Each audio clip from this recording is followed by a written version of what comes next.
Ah,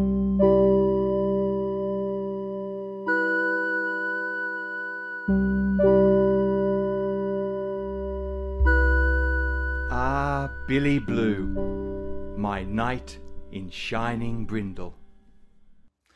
Welcome to another episode of A Poet Reads to Write. Me and Billy are going grand. I am waiting surgery to remove this tumour, here. I'm waiting for surgery on Wednesday to have this tumour removed from my neck. I'm having intensive physiotherapy and I'm on anti-inflammatory medication for my problem with my hip. So my hip is under control. It is much improved with the anti-inflammatories and the physiotherapy. My physiotherapist is, I think, fairly keen, fairly confident that they'll be able to fix this thing without surgery. So that's fantastic. I'm so excited about that. One lot of surgery is enough, thank you. As I said, I go into the hospital on Wednesday to get this tumour removed off the back of my neck. So that'll be fantastic to have that behind me. I'll have another week or so up here with Mum and Dad in the Blue Mountains while I recover. And depending on what the results show when they send this in for testing, to make sure they've got the lot and to make sure that it is make sure it is benign and not malignant. Oh boy, I'm getting all mixed up. You know, I'll just have a little bit more treatment when it comes off and then I'll be able to hopefully return home. But this may be the last video that I make for this year, depending on how my recovery goes from this neck surgery. So if I don't see you again this year, I hope you all have a wonderful Christmas, a really terrific New Year, and a grand start to 2026. If I can, I will make another video somewhere around Christmas, just after Christmas, and let you know how I've got on. I'm sure everything will be fine. My surgeons keep reassuring me that it's quite routine surgery. They're not really worried about it despite the location on my neck. You know, everything should be fine. I have had a biopsy on it and the biopsy was good in the sense that the tumour is just a benign thing. So when they remove it, it will go into the laboratory for more testing to make sure they've got the lot and to make sure that it is totally benign. But they're pretty confident, I think. The surgery's routine, so it should be good. Then I'll just resume some physiotherapy on this hip and hopefully I will start 2026 a brand new man. We'll see how we go. All right. This video, last video, I did a lovely video on the poetry of that early mid-20th century American poet Kenneth Rexroth. And I had an absolute blast reading Rexroth again. I hadn't read him for so long. You know, when I was a young man starting out my adventure into my own poetry, it was the poetry of Rexroth that really first excited me and really lit that torch to, you know, maybe think I could do it myself. Poets like him anyway. Particularly my early longer poetry was more narrative based. So I thought I might share you today in this video one of my longer narrative based poems that is also a celebration of the natural world in the manner, if you like, of Kenneth Rexroth. I was really lucky. When I was working full-time, my job for over 30 years was running large outdoor education programs, you know, big Duke of Edinburgh camps and all sorts of things like that, and running big sporting programs. And one of the flagship programs that I ran 3 or 4 times every year was a big wilderness hike of 2 weeks duration from Katoomba up here in the upper Blue Mountains to Mittagong, which is in the southern highlands of New South Wales. It was a hike of about 200 kilometres, and the way I went, or the way I led my kids on this hike, we didn't come across any tracks. It was all in difficult trackless terrain, you know, just learning to read a map and a compass, learning to look after one another, you know, everyone's emotional resiliency type needs. The kids would do a lot of work with, you know, wilderness first aid, learning to look after scrapes and blisters and, you know, all that sort of stuff, blister packs and strapping tape. So we'd be really learning to look after one another, to work cooperatively together, to read a map and a compass, and it was just fantastic. I absolutely loved it. It was a hike because it was such a big hike over very difficult, you know, very steep ascents, very steep descents down back into valleys for our camps. It was a very challenging, very difficult hike of around 200 kilometers, as I said, through very difficult and trackless terrain. So the kids had built up to this hike, you know, the ones that were really keen and wanted to do something really challenging. You know, it was challenge by choice. To begin with, these kids would have done, you know, simple overnight hikes with me. That would have built up to more difficult overnight hikes where we were looking at, you know, more ascents and descents and difficult trackless terrain, learning, as I said, that map and compass work. And that would have built up to 3 and 4 day hikes. Again, starting with easier terrain and building up to the really difficult trackless terrain with big ascents, big descents. And then the kids who were keen, who wanted to be challenged even further, I would take them on this really big 2-week hike. You know, we wouldn't see anybody. We had to have, at the start of the hike, you had to have in your pack, you know, all of your food for 2 weeks. I had to have as well, of course, a satellite telephone, a wilderness first aid kit, all sorts of things. And I just absolutely loved it. I was in my element. Oh boy, walking Katoomba to Mittagong 3 or 4 times every year was just an absolute treat.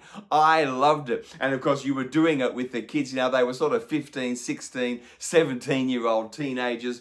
They'd done all of this preparatory work with me, so they knew what they were getting themselves in for, and we just loved it. You know, I just loved taking them on that hike, you know, gathering them around the fire every night after I checked where we were stringing our bivvies together to make sure we weren't under any overhanging branches or trees that might come down on us, you know, checking all of that. Then I would build the toilet where we would go for a toileting while we were at camp. And then, of course, I would build a fire pit, and we would have a small campfire to gather around to do all our cooking. Because, you know, in terms of risk assessment, most teenagers, most hikers always, you know, obsess about falls, lightning strikes, and of course snakes. You know, in the Australian situation, it's snakes that everyone's really worried about.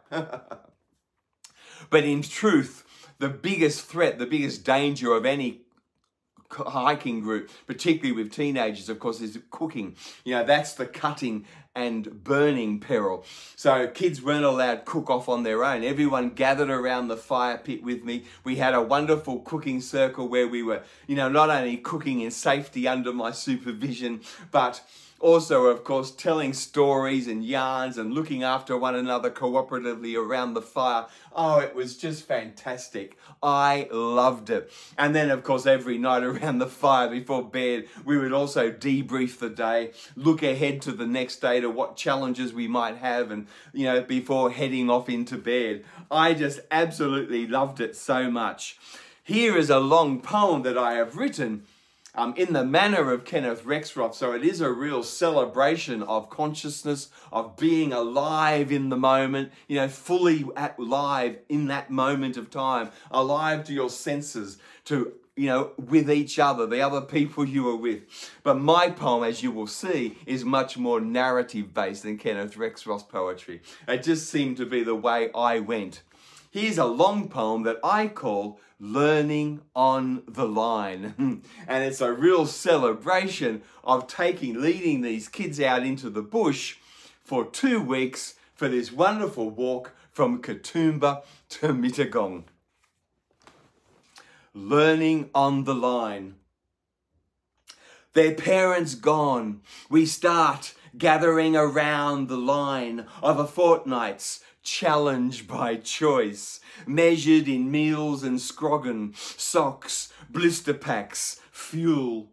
We allocate the group gear, bivvy sheets, billy can and tarp, adjust our packs and compare their weight, studying maps one more time and measuring the route, touch wood, set out.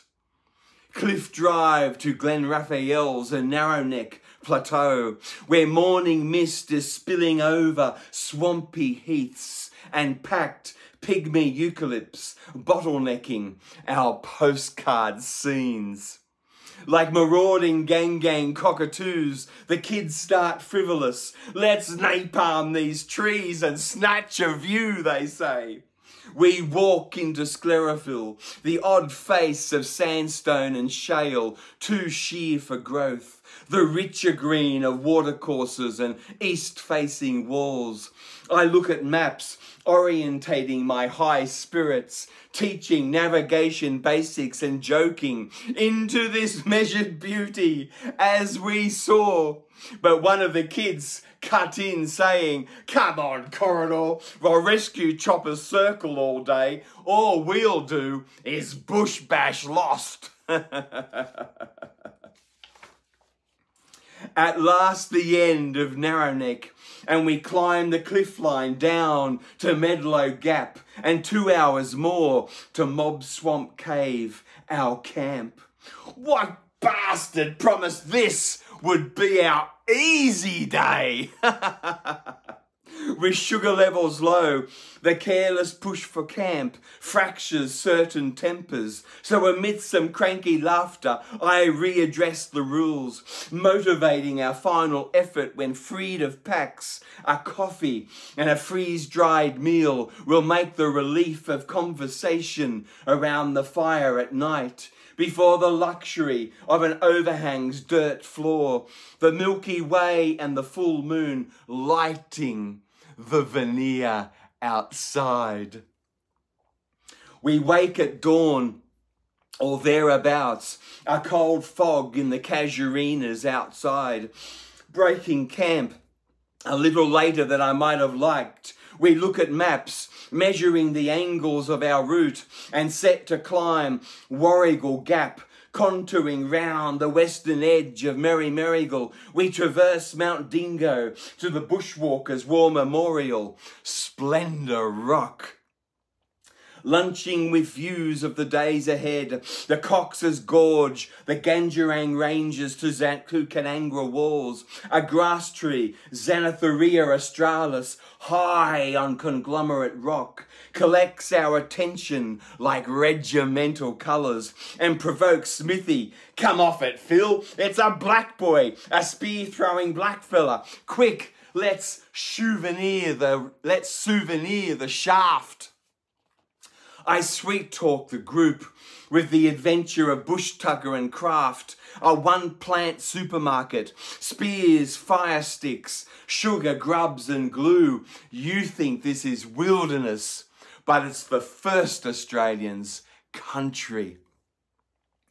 Readying for a long afternoon's steep descent, past fruiting G-bungs, gums and sarsaparilla, turpentine, stringy bark and angophora. I keep the strugglers near the front, sharing the navigating, the distraction and the group momentum, carrying them along. On chocolate breaks, the sugar gliders crash in wonder, and I look to trees, withdrawing while drinking water. On our way, we soon reach stands of blue gum with that aromatic eucalyptus trait and towering marble columns, peeling rough, dark bark at their bases. Ah, the stockinged pillars of Rivendell, but one of the kids soon cuts in. "Shut up, Corridor, it's Boaty chipping in. Forget the view, we're scratched and tied." Yet as packs hit the ground, their grins shut tight. One perfect snapshot view. On dark, we make the river flat and 2 k's more to camp, in knee-high stingy nettle and wet boots to trudge an hour more, a canvas castle and our pit fire star-vaulted hall.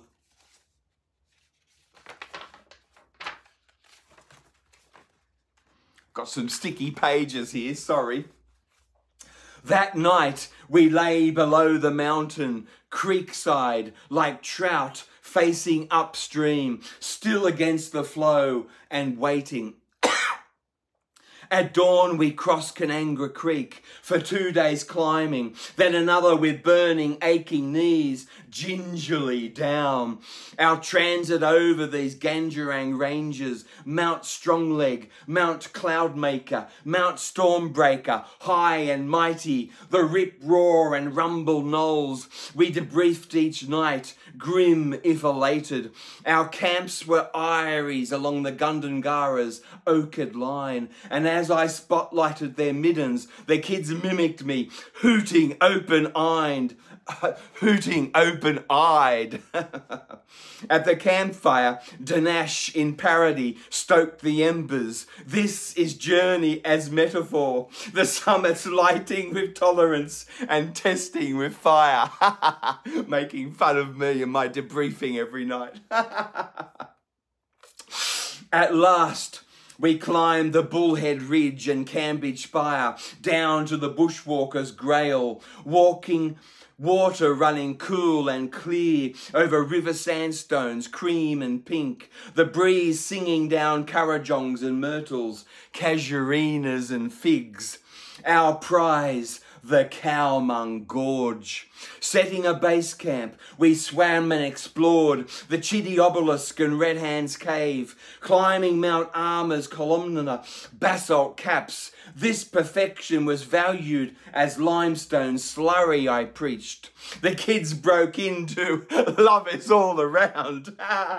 While Bodie chimed, come on, Corridor, aren't you finished with yourself up there yet? They were always making fun of me.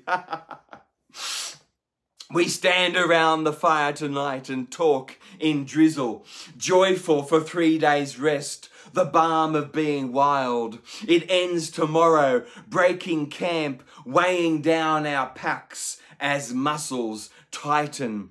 Next day, climbing in rain, the Bolga Cone, an Axed mountain to Urandary, a Silver City ghost town built on lucky claims and bitter strikes, a sanctuary with arsenic pools.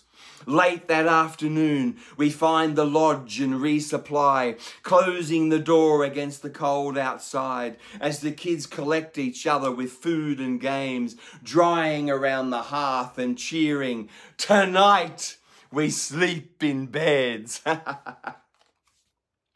Early next morning, we leave Urandary for King Billy's Tree and a rock grinding site, where basalt was scraped to axe heads and chert flaked by percussion into edges and points, a scarring in country, sloughing yet again the terra nullius lie, as the kids sit, footsore in quiet, learning from the land.